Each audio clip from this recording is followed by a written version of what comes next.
Je t'aime, Seigneur. Ta bonté ne faillit jamais. Tous les jours, tiens dans tes mains. Du moment où je me lève jusqu'à mon coucher, je chanterai la bonté de mon Dieu. On va reprendre. Je t'aime, Seigneur. Je t'aime, Seigneur. Ta bonté ne faillit jamais. Tant que jour, tu me tiens dans tes mains. Du moment où je me lève jusqu'à mon coucher, je chanterai la bonté de mon Dieu. Toute ma vie, tu as été fidèle. Toute ma vie, tu as été si bon. Pour tout le souffle que tu mets en moi, je chanterai la bonté de mon Dieu. Alléluia.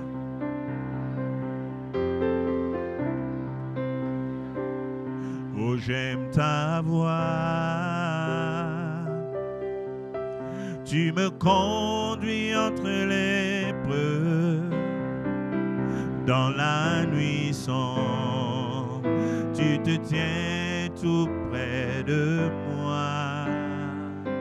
Je te connais comme un père et tu es mon ami. Et j'ai vécu dans la bonté de mon Dieu. Oh, toute ma vie, tu as été fidèle. Toute ma vie, tu as été si bon. Pour tout le souffle que tu mets à moi, je chanterai la bonté de mon Dieu. Chantez-le encore. Toute ma vie, tu as été fidèle. Toute ma vie, tu as été si bon. Pour tout le souffle que tu mets à moi, je chanterai la bonté de mon Dieu. Une dernière fois, toute ma vie. Toute ma vie, tu as été fidèle. Oui, Seigneur. Toute ma vie, tu as été si bon. Pour tout le souffle que tu mets à moi, je chanterai la bonté de mon Dieu. Alléluia. Oui, je chanterai la bonté de mon Dieu. Alléluia. Quelqu'un crie Alléluia, la gloire de notre Dieu. Alléluia, gloire à l'Éternel. Alléluia. Bonsoir. On va aller dans la parole de Dieu ce soir. Amen. Ce soir encore, nous sommes venus pour étudier la parole de notre Dieu. Et j'espère qu'à chaque fois qu'on prend une leçon de la parole de notre Dieu, on est béni on apprend quelque chose de nouveau. Amen. La Bible, c'est le seul livre que tu entends peut-être les mêmes choses, mais tu reçois une nouvelle révélation tous les jours. Amen. Donc, je bénis le Seigneur. Prions. Père, dans le nom de Jésus, merci pour la grâce que tu nous donnes. Merci, Seigneur, parce que nous sommes venus encore dans ta maison et que ta maison est une maison de joie. Ta maison est une maison, ô Dieu, de délivrance, une maison du salut, une maison, ô Dieu, où tu changes les circonstances. Au nom de Jésus, nous voulons nous soumettre à ta volonté et nous voulons nous soumettre à ta présence ce soir. Parle-nous, ô Dieu, avec un langage que nous pouvons le mieux comprendre et que ton nom soit glorifié. Et l'Assemblée dit Amen. Gloire à Dieu.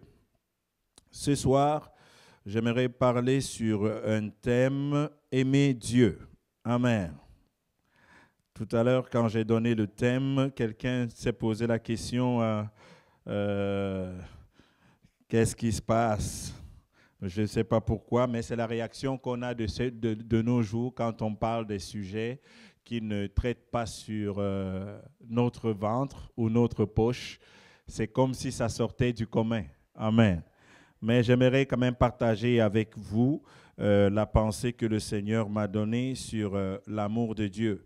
Non pas parce que vous n'aimez pas le Seigneur, mais parce que chaque chrétien est supposé avancer chaque jour en amour. Amen. Tout ce qui ne grandit pas finit par mourir. Et tout ce qui ne grandit pas rétrécit et diminue.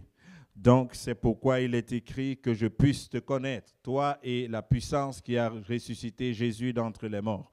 Chaque fois que tu apprends à connaître Dieu de mieux en mieux, tu te connais aussi de mieux en mieux et tu es encore beaucoup plus joyeux dans le service de ton Dieu. Chaque fois que tu as l'impression que servir Dieu est une corvée, ça veut dire qu'il y a quelque chose qui est soit brisé ou que tu as perdu de vue l'essentiel dans ta marche chrétienne.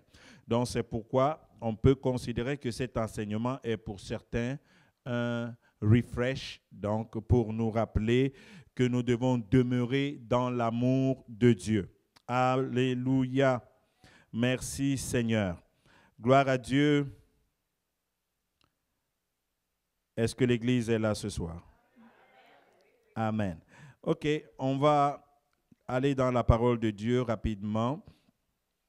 1 Jean chapitre 2, verset 15 au verset 17. 1 Jean chapitre 2, verset 15 au verset 17. J'aimerais dire déjà ici que chacun d'entre nous a un amour vis-à-vis de son conjoint, vis-à-vis de son ami, vis-à-vis de son église et vis-à-vis même de son travail et de lui-même. Un amour que c'est lui qui sait où est-ce qu'il en est avec son amour. Est-ce que vous comprenez? Donc nous tous, on n'aime pas Dieu pareil. Ce n'est pas vrai. Et tout comme il n'y a pas une personne forcément qui aime Dieu plus que toi, mais c'est la qualité de chaque personne. Amen. Il y en a qui peuvent être satisfaits avec peu, mais d'autres, ça prend plus pour être satisfaits. Je ne sais pas si toi, tu es déjà satisfait de l'amour que tu as pour Dieu, c'est comme ça, et tu te dis que non, j'ai plus quelque chose à apprendre de Dieu. 1 Jean chapitre 2, verset 15 au verset 17. Il est écrit, « N'aimez point le monde, ni les choses qui sont dans le monde. Si quelqu'un aime le monde, l'amour du Père n'est point en lui. Car tout ce qui est dans le monde, la convoitise de la chair, la convoitise des yeux et l'orgueil de la vie ne vient point, aidez-moi à lire, ne vient point du Père, mais vient du monde. Et le monde passe et sa convoitise aussi, mais celui qui fait la volonté de Dieu demeure éternellement. Amen. C'est la parole de Dieu et elle nous dit, n'aimez point le monde. Ça veut dire que peu importe comment quelqu'un va tourner sa langue pour t'expliquer que tu peux aimer le monde et aimer Dieu, ça n'existe juste pas. Le monde dont on parle ici, ce n'est pas le monde physique, c'est le système de vie du monde, le système de vie des païens, ceux qui ne connaissent pas Dieu. Ils vivent comme ils veulent, ils parlent comme ils veulent, ils sacent comme ils veulent, ils font tout ce qu'il veut. S'il décide d'aller au gym le jour du Seigneur, il va au gym. S'il décide qu'il ne va pas, qu'il va voir un devin, il va voir son devin. S'il décide que, bref, il peut même décider d'acheter une bâtisse d'église pour en faire quelque chose qui ne glorifie pas Dieu. Ça, c'est le système du monde qui ne reconnaît pas l'autorité de Dieu sur leur vie. Mais Dieu est souverain, que tu le reconnaisses ou pas. Donc, la Bible dit clairement, n'aimez point le monde ni les choses qui sont dans le monde. Si quelqu'un aime le monde, égal, l'amour du Père n'est point en lui. Montre-moi une personne qui aime le monde, qu'il ne peut juste pas vivre sans la mondanité, sans tout ce qui est autour du péché, qu'il ne vienne pas te dire qu'il aime le Père. Ce n'est pas moi qui ai écrit, donc il n'y a pas d'ambiguïté. Ça veut dire en d'autres termes que pour reconnaître une personne qui est spirituelle, qui grandit dans l'amour de Dieu, tu vas reconnaître une personne qui aime de moins en moins les choses du monde. Une personne qui aime de moins en moins le mensonge. Une personne qui aime de moins en moins la tromperie. Une personne qui aime de moins en moins le conseil des méchants. Qui aime de moins en moins s'asseoir avec les moqueurs. Une personne qui ne se réjouit pas dans l'injustice. C'est une personne qui te dit qu'elle se rapproche davantage de l'amour parfait de Christ. N'aimez point le monde, ni les choses qui sont dans le monde. Si quelqu'un aime le monde, l'amour du Père n'est point en lui, car tout ce qui est dans le monde, la convoitise numéro 1. Il y a beaucoup de gens, même nous tous parfois, on est pris par la convoitise. Je veux telle chose, c'est ça qui va me rendre heureux. Je veux, moi aussi, je veux. C'est ça la convoitise. Donc si tu ne connaissais pas la signification de la convoitise, c'est je veux, moi aussi. Je veux moi aussi comme, je veux moi aussi comme, moi aussi je veux comme. En fait, tu ne veux pas la chose parce que tu la veux. Tu la veux comme. C'est ça la convoitise. Nous ne sommes pas supposés vouloir des choses parce qu'une autre personne a la chose. Tu veux la chose parce que tu veux la chose, parce que tu en as besoin ou parce que tu en as même envie. Mais pas parce que comme l'autre a, moi aussi je suis capable de mentir, de tromper, de tout faire, de me fâcher même de lui parce qu'il l'a. Le diable est déjà entré avec la convoitise. Amen. Donc, numéro 1, la convoitise de la chair, la convoitise des yeux. Donc, l'amour du Père, la quantité d'amour du Père qui est en toi, tu vas le reconnaître lorsque tu sais contrôler ce que tes yeux voient. Ce n'est pas tout ce que tu vois que tu dois avoir, que tu dois posséder. La convoitise, c'est dans le cœur, mais elle commence quand tu vois. Je veux, je vois, je le veux. Et bien sûr que tu ne l'as pas. Et là, tu es même frustré à cause de ce que tu n'as pas, comme si quelqu'un t'a demandé de l'avoir. Et il y a beaucoup de gens comme ça qui vont se battre pour avoir quelque chose. Finalement, quand ils ont la chose, elles ne sont pas plus heureux. Elles ne sont pas beaucoup plus épanouies. Et là, elle veut autre chose encore. Et le diable peut te garder là-dedans. Mais ce qui te manque, en fait, c'est de grandir dans ton amour pour le Père. Si quelqu'un aime le monde, l'amour du Père n'est point en lui. Peu importe ce qu'il dit. Alléluia. Amen. Je sais que c'est un message qui... Ah, ok. Au moins, j'ai un chrétien qui est dans la salle. C'est pas mauvais. Amen. Vous savez, quand je grandissais, un des leaders spirituels avait dit que si tu veux fuir le péché, prêche contre le péché à toi-même. Ne prêche pas seulement aux autres. Si tu veux grandir, donc c'est pourquoi l'apôtre Paul dit que je traite durement mon propre corps. Il faut apprendre à vous prêcher les messages qui vous font changer, qui nous font changer à toi. Et là maintenant, tu pourras le prêcher à d'autres personnes. Amen. Donc, il parle de la convoitise du monde. Il dit que le monde passe et sa convoitise aussi. Mais ce qui fait la volonté de Dieu demeure éternellement. La convoitise passe. Aujourd'hui, tu voulais les talons hauts. Maintenant, la mode a changé, c'est les talons gros. Et là, tu veux aussi les talons gros. Hier, tu voulais les pantalons slim sur mesure. Maintenant, la tendance, c'est que quelqu'un a un pantalon qui est comme une jupe. Je veux aussi... Est-ce que tu comprends? C'est ça que la Bible appelle la convoitise passe avec le monde. Mais Dieu, lui, y vit éternellement.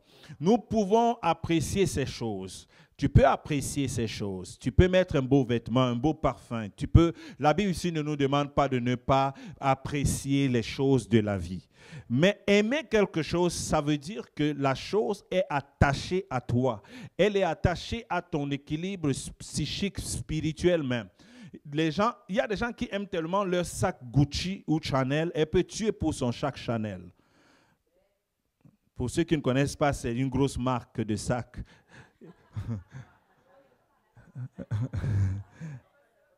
Voilà. Des gens qui ont, bon, pour ici, c'est vrai que ça n'a pas fait un carton, mais il y a des grands parfums de marque comme Céline. Il y a quelqu'un, parce qu'elle a acheté le grand parfum Céline, si tu voles son parfum, elle va pécher. Elle va se donner le droit de pécher parce qu'on a enlevé quelque chose qu'elle pense que ça ajoute quelque chose à sa vie. Aime le Père. Mais ce soir, je voudrais nous parler de 3 aspects dans l'amour du Père, dans l'amour de Dieu. Parce que, comme j'ai dit, le but de mon message n'est pas de dire que tu n'aimes pas Dieu. Mais il y a 3 façons d'aimer Dieu. 3 dimensions dans l'amour de Dieu. Et chacun va retrouver là où elle se trouve. L'amour pour ce qu'il est. Il faut aimer Dieu pour ce qu'il est. Quand la Bible dit dans le livre d'Exode que tu aimeras l'Éternel, ton Dieu, de toute ta force, de toute ta pensée, tu comprends? Ça veut dire que jusqu'ici, Dieu n'a pas encore fait quelque chose pour toi. Tu l'aimes parce qu'il est ton Dieu. Tu l'aimes parce qu'il est le Créateur. Tu l'aimes parce qu'il est Dieu.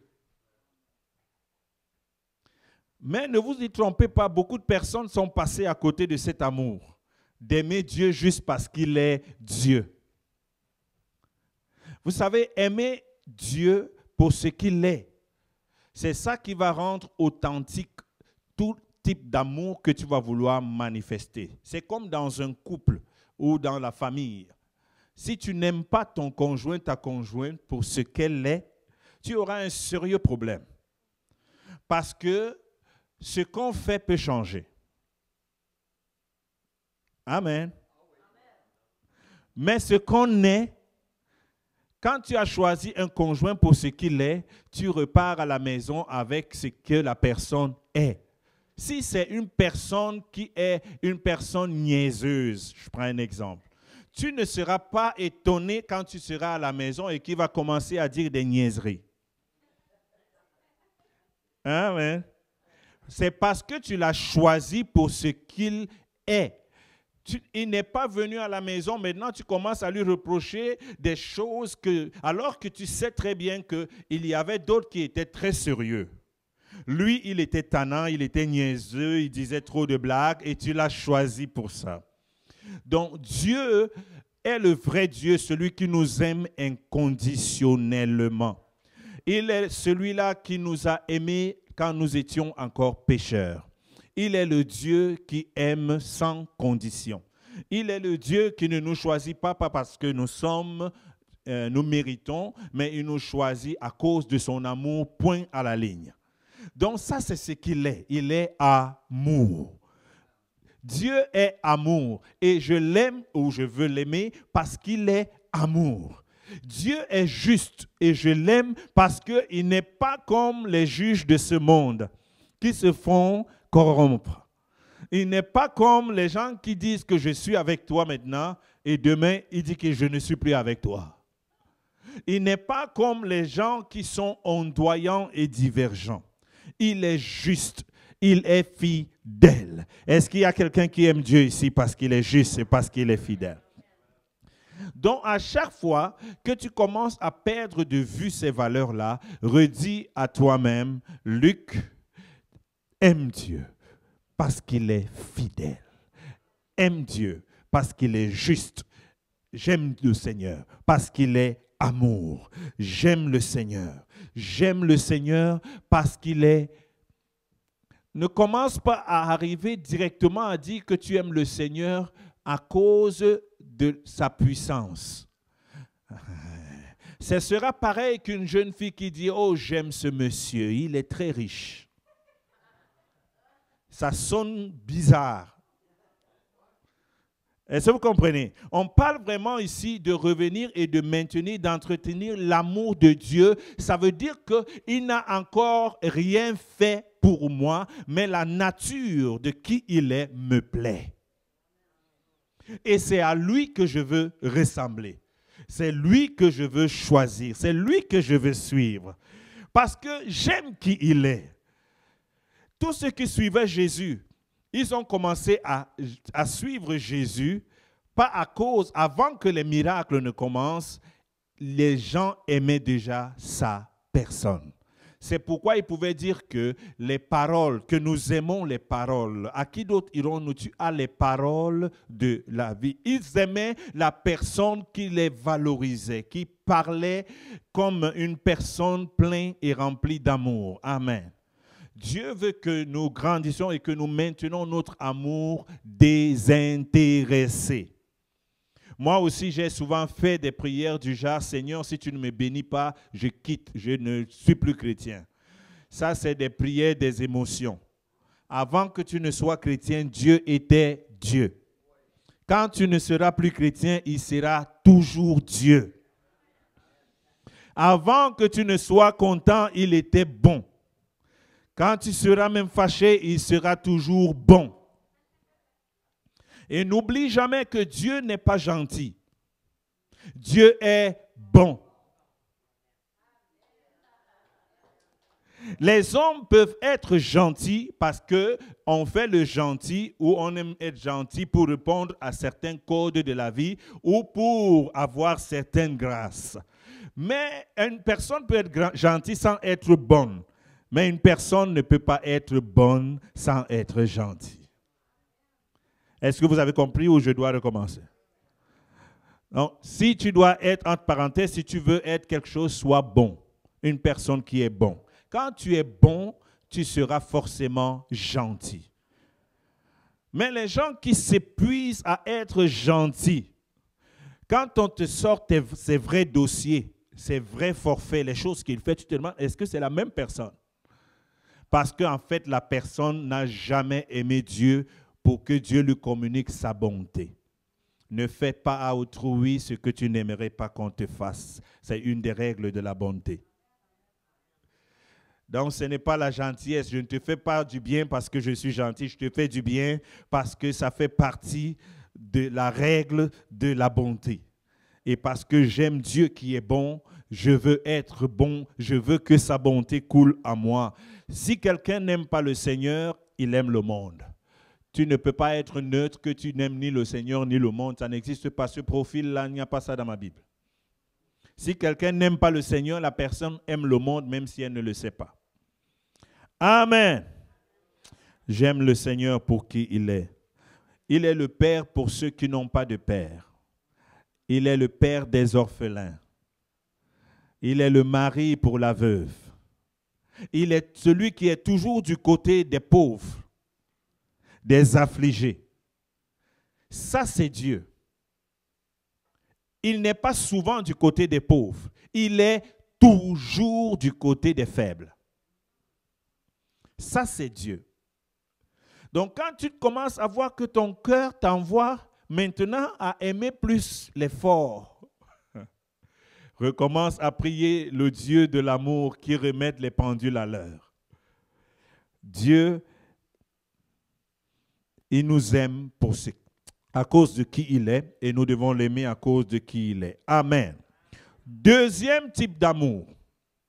Donc, après cela, tu peux commencer à voir si tu aimes Dieu pour qui il est. Ça veut dire que même si tu as un pied coupé et qu'il ne te donne pas le deuxième pied, tu l'aimes pareil. Même si tes factures ont la même taille que toi, tu es loadé de factures, dans cet amour, tu l'aimes pareil. Dites-moi plus fort, vous en ligne là-bas, même si tu pries mais tu n'es pas encore guéri, tu aimes Dieu pareil. Parce que vois-tu, quand tu ne le connaissais même pas, il t'aimait pareil. Quand tu parjurais, lui, il t'aimait pareil. Et si tu es encore en vie aujourd'hui alors que le salaire du péché c'est de la mort, c'est parce qu'il t'aime pareil. Donc, je veux aimer Dieu. Dans la déclaration de Daniel à la fosse au lion, il a dit que le Seigneur va nous délivrer. Mais même si il ne nous délivre pas, nous ne fléchirons pas les genoux pour adorer d'autres dieux. Ça, c'est la déclaration d'une personne qui est remplie de l'amour de celui qu'il connaît. De Dieu qui est le Dieu, l'amour de sa vie pour qui il est. Même s'il faut faire 90 km sous la pluie pour aller dire Alléluia et retourner chez moi, je le ferai avec joie. Wouh! Deuxième amour. Aimer Dieu pour ce qu'il fait. Mais sauf que ça, je n'ai pas grand-chose à dire là-dessus. Hein? C'est tout le monde qui sait le faire. Hein? Il y a plein de monde qui aime Dieu pour ce qu'il fait. C'est d'ailleurs devenu notre base dans l'Église aujourd'hui. Les gens ont pris, on aime le Seigneur, on bénit le Seigneur, on rend témoignage seulement quand il a fait quelque chose. Vous savez que je pensais moi aussi qu'on devait rendre témoignage quand Dieu a fait quelque chose, mais ce n'est pas vrai. Il y a deux sortes de témoignages. Le témoignage pour ce qu'il est. Quand tu témoignes de la bonté de Dieu, de ce qu'il fait dans le monde, de ce qu'il est dans ta vie, c'est différent d'un témoignage parce que quelqu'un m'a donné 1 000 $. Là aussi, tu dois veiller sur ton cœur. La Bible dit veille sur ton cœur car c'est de lui que viennent les sources de la vie. Donc, tu dois aussi, mais c'est vraiment aussi aimer Dieu pour ce qu'il fait, pour les œuvres. Donc, on peut aimer Dieu pour ce qu'il fait. Mais comme j'ai dit, ça, c'est la base de la base. Même les païens réussissent à le faire. Quand son business a bien marché, il aime Dieu. Ce décembre-là, il va à l'église avec toute sa famille. Et d'autres même, les plus grands donateurs des églises, ce n'est pas forcément des enfants de Dieu convertis. Il aime le Seigneur parce qu'il en a plein. Il a plein de dollars, il manifeste cet amour-là. Mais nous devons aller un peu plus loin. Dans cet amour de Dieu pour ce qu'il fait, Jésus a dit, vous vous rappelez, je pense dans Jean chapitre 21, où il dit à Pierre que si tu m'aimes, paie mes brebis.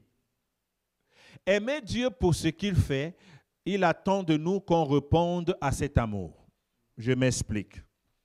Quand tu aimes Dieu pour ce qu'il fait, tu ne l'aimes pas seulement pour ce qu'il fait et tu restes comme ça. Tu dois répondre à cet amour. Je prends un exemple.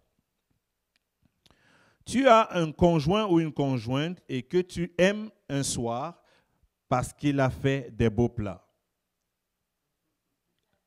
Comment tu vas manifester ton amour en retour? Ah! Est-ce que tu as compris?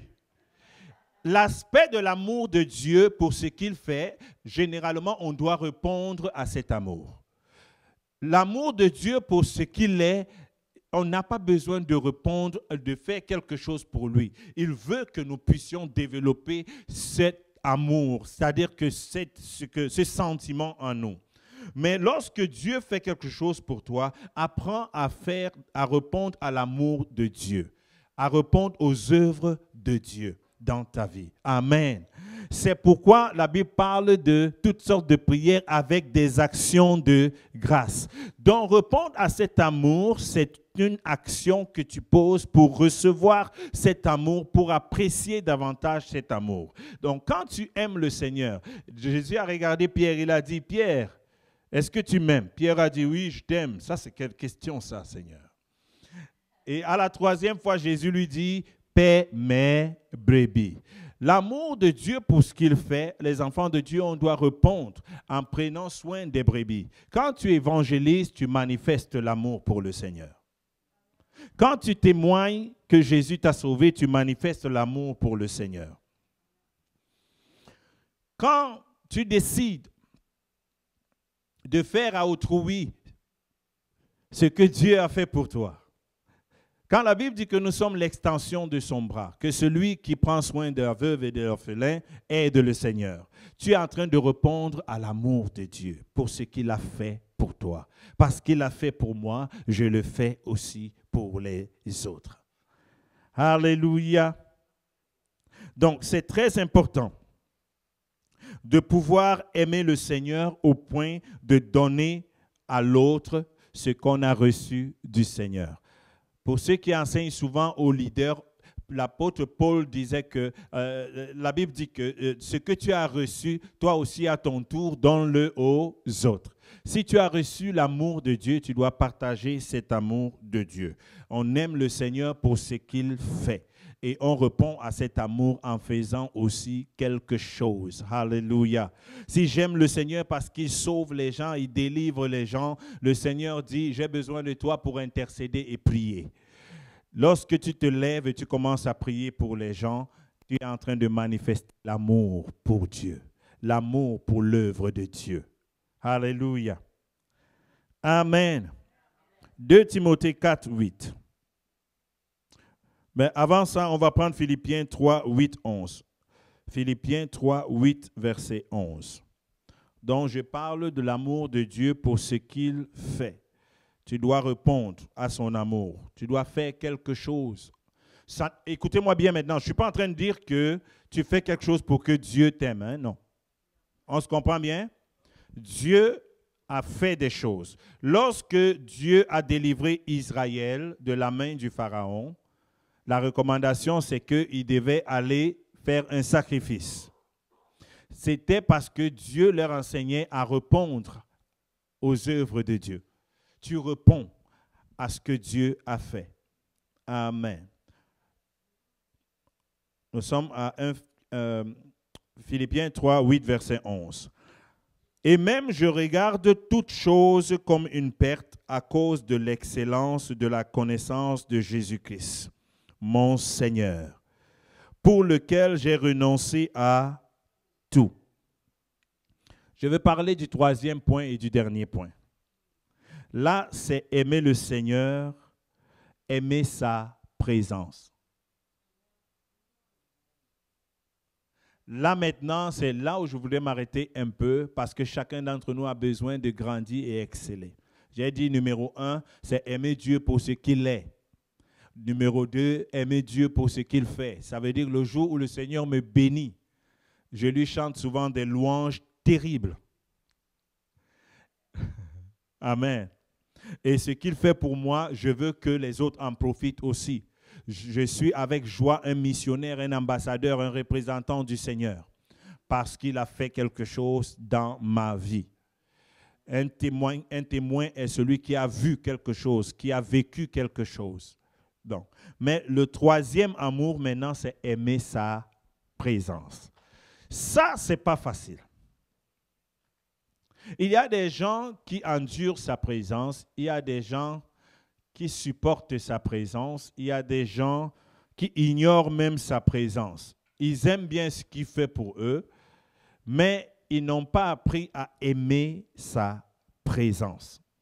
Donc, on parle d'une dimension de l'amour de Dieu où toute personne, tout chrétien qui ne va pas développer un amour pour la présence de Dieu plus que les autres, ne va pas entrer dans le secret de Dieu.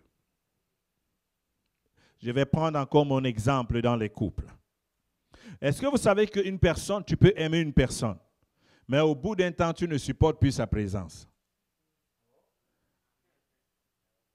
Mais dans ta tête, tu es convaincu que vous vivez ensemble. Vous êtes même mariés, vous avez l'acte de mariage, vous avez même des enfants. Mais tu ne supportes plus sa présence. Quand il te dit bonjour, tu te fâches. Il a toujours tort. Avant même qu'il n'ait demandé quelque chose, tu dis non. Quand il est dans une pièce, tu veux passer moins de temps dans cette pièce. Ça veut dire que cette dimension d'amour, de communion, a baissé. Tu aimes encore peut-être parce qu'il est ton mari. Si tu vois des brigands l'attaquer, tu vas appeler la police pour lui, pour le secourir. Tu l'aimes encore parce qu'il est ton mari. Tu l'aimes pour ce qu'il fait. Si c'est lui qui a le plus gros salaire et que c'est grâce à lui qu'on paye toutes les charges, tu ne lui manques jamais de respect devant les gens. Parce que tu sais qu'il peut changer. Tu l'aimes pour ce qu'il fait. Mais en ce qui concerne sa présence, quand il est là, c'est bien. S'il n'est pas là, tu t'en fous. Il y a des gens qui ont atteint ce niveau avec le Seigneur. Je ne sais pas pourquoi, mon apôtre. Il y a des gens qui ont atteint ce niveau avec le Seigneur. Ça veut dire qu'on est tellement resté à l'église longtemps, on connaît déjà le Seigneur, on connaît déjà, on est plus excité quand il y a quelque chose qui se passe.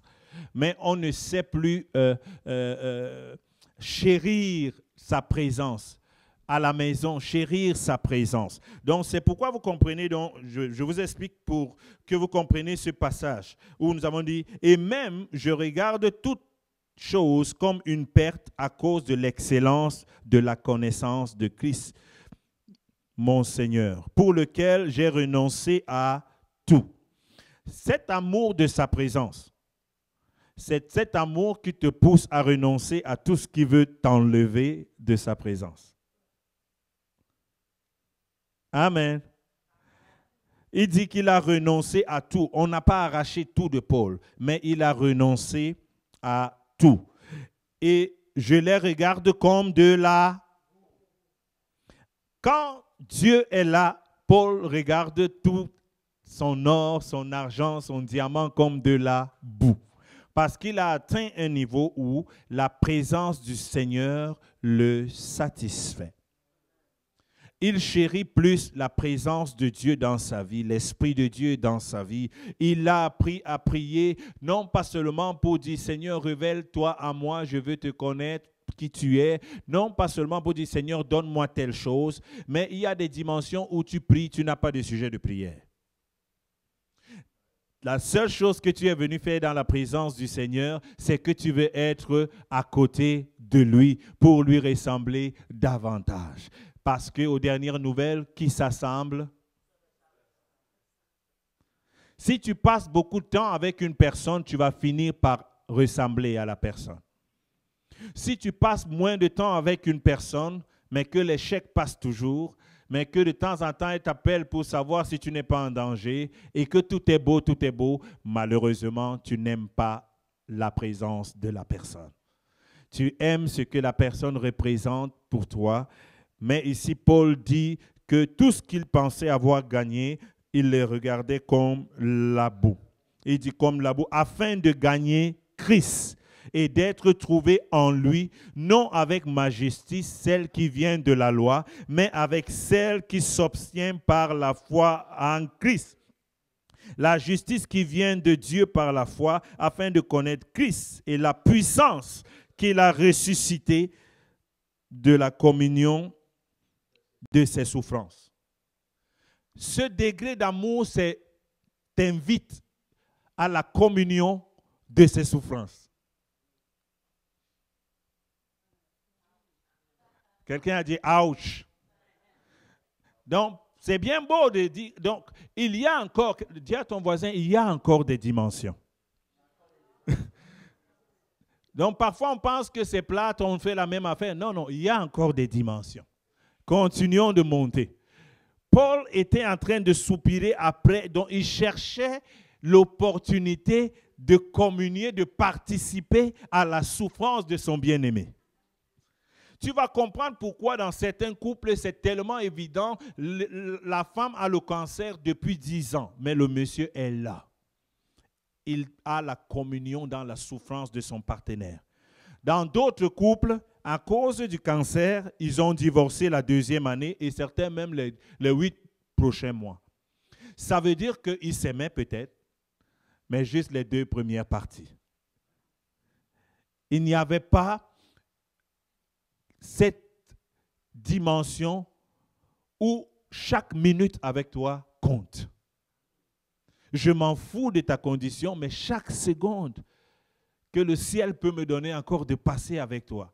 J'ai lu des histoires et j'ai vu des gens comme ça. Et c'est extraordinaire. Avec le Seigneur, c'est cet amour. On doit prier, demander au Seigneur, fais-moi grandir dans ton amour. Et c'est ça qui a amené Paul à avoir même la révélation de la résurrection du Seigneur. Il était ailleurs là. Il dit la puissance de la résurrection et la communion de tes souffrances, en devenant conforme à lui dans sa mort. Quand tu aimes la présence d'une personne, il était prêt à devenir conforme. Le mot conforme veut dire copier-coller. Tu apprends à connaître Christ. Une telle personne ne peut pas manifester quelque chose si ce n'est l'amour. Une telle personne, quand elle ouvre sa bouche, elle va parler comme le Père, comme le Seigneur. Parce qu'elle a soupiré après la communion des souffrances, en devenant conforme à lui dans sa mort, pour parvenir, si je puis, à la résurrection d'entre les morts. Alléluia! Je vais vous donner un dernier verset. 2 Timothée chapitre 4, verset 8. J'appelle ça une des preuves qu'aujourd'hui, l'Église et le monde a perdu de vue cette troisième catégorie d'amour pour le Seigneur. Je ne comprenais pas ce verset. Ça fait pas longtemps que j'ai compris le verset, où j'ai commencé à comprendre. 2 Timothée chapitre 4, verset 8. Aimer la présence de Dieu. Nous développons une dépendance. Quand tu aimes la présence de Dieu, tu développes une dépendance. Ça veut dire que quand il n'est pas là, tu es mal dans ta peau. Donc, venir à l'église, ce n'est pas aller chercher le Seigneur, c'est que depuis chez toi, tu es sorti avec le Seigneur pour aller dans la maison du Seigneur communier avec lui. Tous les religieux, le dimanche, ils entrent dans leur auto pour aller chercher le Seigneur dans la maison du Seigneur. Non. Mais nous, il n'est pas là-bas, il est en nous. Il est avec nous, il est au-dessus de nous, il est partout. Et tellement il nous sature qu'on développe maintenant une dépendance. C'est-à-dire, je l'aime à mon insu. Je ne réfléchis pas pour l'aimer.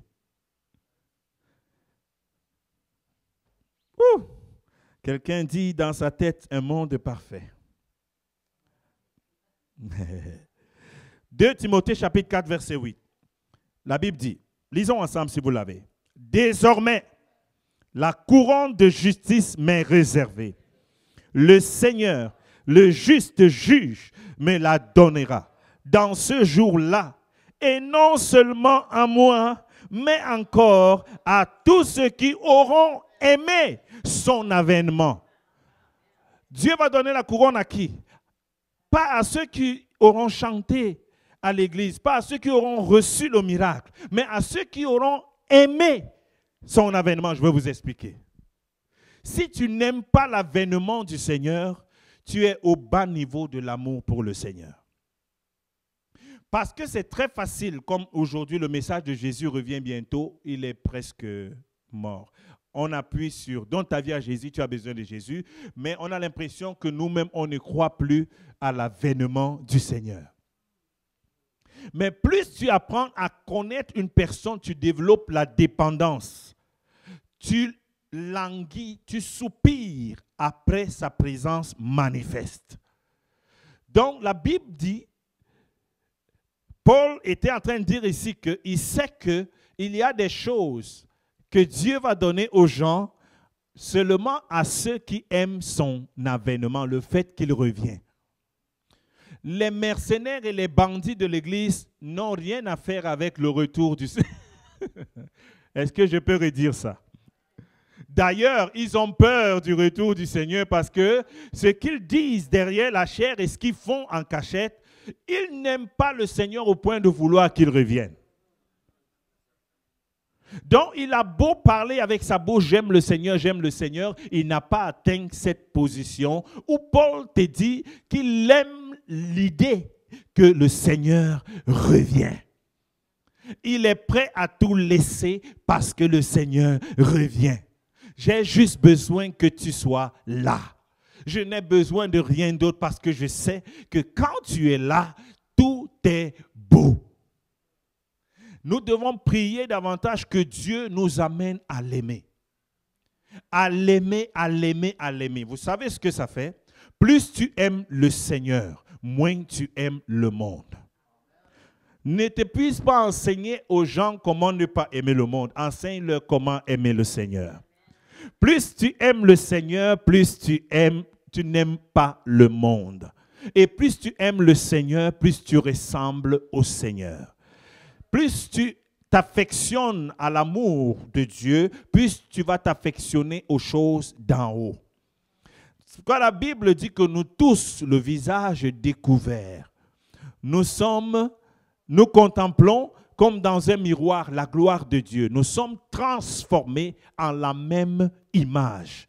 Plus tu te rapproches, plus tu te frottes à une personne, tu commences à parler comme la personne. Tu commences à sourire comme la personne. L'autre jour, j'étais en train de parler et je me suis retrouvé en train de dire merci Dieu. C'est une expression que je n'avais jamais utilisée de toute ma vie. Mais celui qui dit merci Dieu le plus, c'est notre pasteur. Parce que les francophones, généralement, on disent, ils ont une autre façon de dire ça. Mais comme lui, il est un peu anglophone, on dit thank God. Il a commencé à dire merci Dieu. C'est vraiment une signature à lui. Il n'y a pas beaucoup de personnes qui disent ça. Avant que je m'en rende compte, parce qu'on passe le temps ensemble, je me retrouve à dire merci Dieu. Sans réfléchir. Donc, plus tu vas aimer une personne, plus tu vas rester à côté d'une personne, la personne va déteindre sur toi. Nous n'allons pas seulement en prière parce qu'on veut faire tomber les montagnes. N'allons pas seulement en prière parce qu'on veut briser, catapulter les murs de Jéricho. N'allons pas seulement en prière parce qu'on veut cette guérison. Allons aussi en prière pour rester avec lui. Il y a cette chanson, je ne la connais pas en français, le monsieur qui chante « Come Jesus, come, we've been waiting so long for the moment you... » Donc, il dit que « Viens Jésus, viens ». On attend depuis longtemps le jour de ton retour pour venir arranger tout ce qui est dérangé. Nous avons besoin de toi maintenant. Le monde nous a montré de toutes les couleurs. Viens Jésus, viens, quelqu'un dit viens Jésus. Maintenant tu peux aussi entraîner ton esprit à aimer, à apprendre. N'est-ce pas, on paye des centaines de dollars les couples qui vont devant des gens leur dire leurs problèmes. On appelle ça des thérapies de couple. On vous enseigne comment vous désirez, comment vous aimez. Je vais vous faire une thérapie de couple spirituel. Parce qu'aux dernières nouvelles, l'Église, c'est la fiancée de Jésus. Tu peux développer. Tu prends ton papier, tu vois où est-ce que j'en suis. Est-ce que je suis vraiment celui qui aime Dieu seulement pour ce qu'il fait ou ce qu'il a fait? Est-ce que Dieu et moi, c'est comme un vieux mariage, on est déjà devenus comme des frères et sœurs? Est-ce que je jeûne encore? Est-ce que quand je prie, ce n'est pas seulement pour demander? Vous savez, beaucoup peuvent dire que ça ne les concerne pas, ça nous concerne nous tous. Tout ce que tu fais pendant longtemps peut devenir une habitude. C'est pourquoi il faut faire attention avec ça. C'est un esprit de religion et le diable aime ça. Donc recommence à surprendre Dieu. Recommence à rester dans la présence de Dieu, dans le silence, juste passer du temps avec le Seigneur pour que lorsque le son de la trompette sera là, que la Bible puisse dire que voilà ma fille, voici, que le Seigneur puisse dire que voilà mon fils, voilà ma fille. Ils aimaient, ils attendaient mon avènement. Une personne qui n'attend pas l'avènement de Christ ne connaît rien de l'Église. Il profite de l'Église, il aime l'atmosphère de Dieu, il aime l'Église, il aime church things, il aime le church environment. Il y a des gens comme ça, par exemple, les enfants qui sont nés dans l'Église, ils finissent souvent par aimer l'environnement, de maîtriser l'environnement, mais l'amour de Dieu, ils doivent eux-mêmes travailler pour monter. Donc, que le Seigneur donne à chacun d'entre nous ici de grandir dans son amour, à la connaissance de Jésus, parce que, sache-le, mieux tu connais Dieu, une personne meilleure tu deviens. Plus tu connais Dieu, plus la nature de Dieu se télécharge en toi. Les paroles de sagesse qui sont de Dieu deviennent tes paroles de sagesse. Les choses, la paix, la quiétude, la bonne humeur de Dieu est téléchargée parce que sa nature va déteindre sur toi. Que le Seigneur te bénisse ce soir. Alléluia, acclamons le Seigneur pour sa parole. Merci Seigneur. Alléluia. Seigneur, nous te disons merci pour ta parole ce soir. Merci parce que tu nous fais grandir dans la connaissance de qui tu es. Tu nous fais grandir en amour. Tu nous donnes, ô Dieu, une percée afin que nous ne soyons plus seulement des religieux. Seigneur, nous voulons aller à une autre dimension. Nous voulons t'aimer davantage. Nous voulons désirer, soupirer, ô Dieu, après ton avènement. Seigneur, nous le déclarons ce soir ensemble. Jésus revient bientôt. Quelqu'un dit, Jésus revient bientôt. J'aime l'avènement du Seigneur. Alléluia. Parce que si il ne vient pas, tout ce qu'on a fait serait fait en vain. On aurait raconté une histoire qui n'était finalement pas vraie. Donc le couronnement de tout ce que nous faisons, c'est lorsqu'il sera manifeste. Et la Bible dit que lorsqu'il sera manifeste, nous serons comme lui. Parce que tel qu'il est, nous le verrons. Tel qu'il est, nous le verrons. Que Dieu te permette, te donne d'avoir le désir de le voir, de te battre pour ton salut, de ne pas laisser l'amour du monde, l'amour des choses de la terre, te séparer de l'amour de celui qui t'a aimé le premier. Alléluia. Merci Seigneur. Acclamons la parole de Dieu ce soir. Gloire à Dieu. Donc, pendant que vous êtes encore en ligne, j'aimerais juste savoir, est-ce qu'il y a une personne qui aurait une question? Amen. Merci Seigneur. Et ceux qui sont en ligne, est-ce que, j'espère que vous avez été bénis ce soir. Donc, juste pour récapituler, le premier amour, c'est aimer Dieu pour ce qu'il... Amen. Et il est quoi? Il est amour. Il est bon, il est fidèle, il est compatissant, alléluia, et il est présent. Et deuxième chose, c'est l'aimer pour ce qu'il fait. Notre Dieu est puissant. Notre Dieu est l'Éternel des armées qui combat pour nous. Alléluia, c'est lui qui nous venge. Nous, on ne se venge pas nous-mêmes. Alléluia. Et c'est lui qui repousse l'ennemi. Il est la bannière autour de nous. Et troisièmement, aimer sa présence. Alléluia. Donc, s'il est possible de rester à l'église jusqu'à... On ne regarde pas la montre. Parce que parfois, la présence de Dieu te fait tellement... Tu es tellement joyeux d'être dans cette présence que tu ne regardes plus la montre. Mais vous voyez, le système nous a montré comment les gens peuvent aller à n'importe quoi, ils vont faire 3 heures, 4 heures, ça ne les dérange pas. Quand ils sortent pour aller au cinéma, ils vont même parfois regarder 2 films. 2 films ne peuvent pas être à moins de 4 heures, avec la pause popcorn. Mais regardez bien maintenant que lorsqu'une personne est venue à l'église et qu'il l'aime beaucoup, ça ne peut jamais excéder 2 heures. Et la personne est déjà tannée. La personne est déjà, quelqu'un dit, je vais combattre cela au nom de Jésus-Christ.